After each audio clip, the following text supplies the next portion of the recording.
Hi, this is called The Art of Presenting, and we're really just going to cover some of the basic but most important things you need to know to give a good presentation for this class.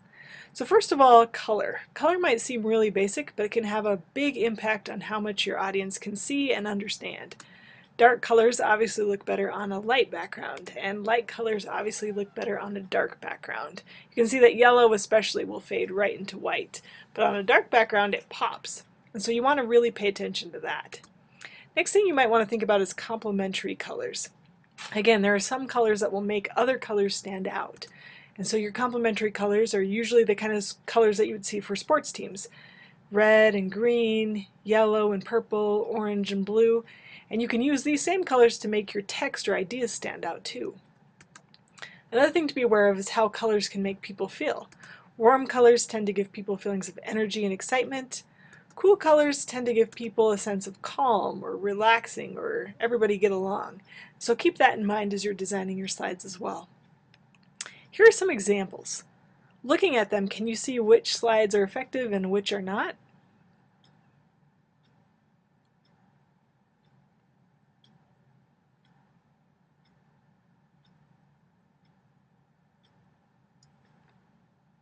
Okay, hopefully after looking at this you can see that the bottom slide here is quite simple, and honestly you'll hear me say this over and over in the presentation. Keep it simple. And so we have dark text on a light background, we have light text on a dark background, and just really simple colors. Over here the color is a little bit funky. It's almost a little bit overwhelming. And over here you can see that the text is kind of hard to read in certain places because of the color. So basically color just presents this idea of clarity and also appeal overall. Is it overwhelming or does it feel like things fit together? And you want them to be simple and clear for sure. Next thing to think about in addition to color is font. First thing to realize is that you need to limit the words you put on each slide. Do not overwhelm your viewer with too much text. Second, you need to think about font size. Anything under 26 point is going to be too small. And 26 point just in general is about the average size, but you can use bigger text to emphasize points. Just make sure that you don't make it too big. Anything over 44 starts to overwhelm everything else. Also, simple font is best. If you're using something like over here, kind of the Calibri font or Times New Roman, you're in pretty good shape. But when you start to switch to the funky, fancy fonts, it gets hard to read and distracting. So please avoid the fancy fonts. Let's look at some more examples and see if you can figure out what's working and what's not.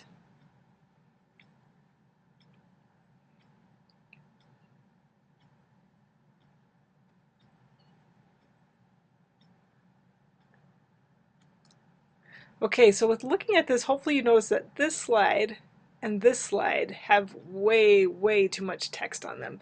Somebody's probably going to look at these two slides and think, oh no, this presentation is going to be boring. It's just going to be super informational. You want to avoid that for sure.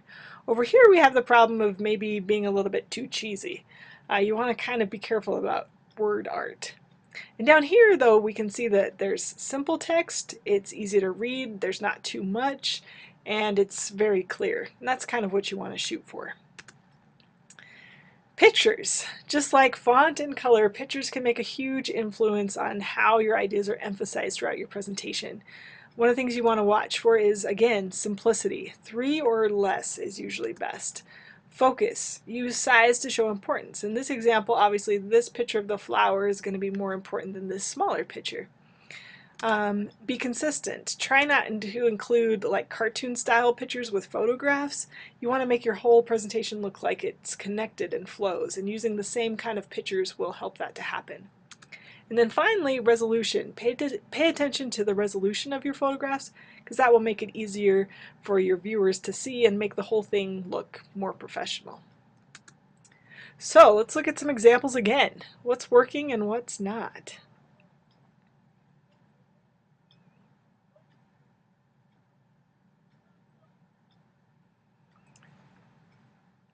Okay, hopefully you can tell there's kind of two sides to this slide. Over here we have some good examples, and over here we have some not as effective examples.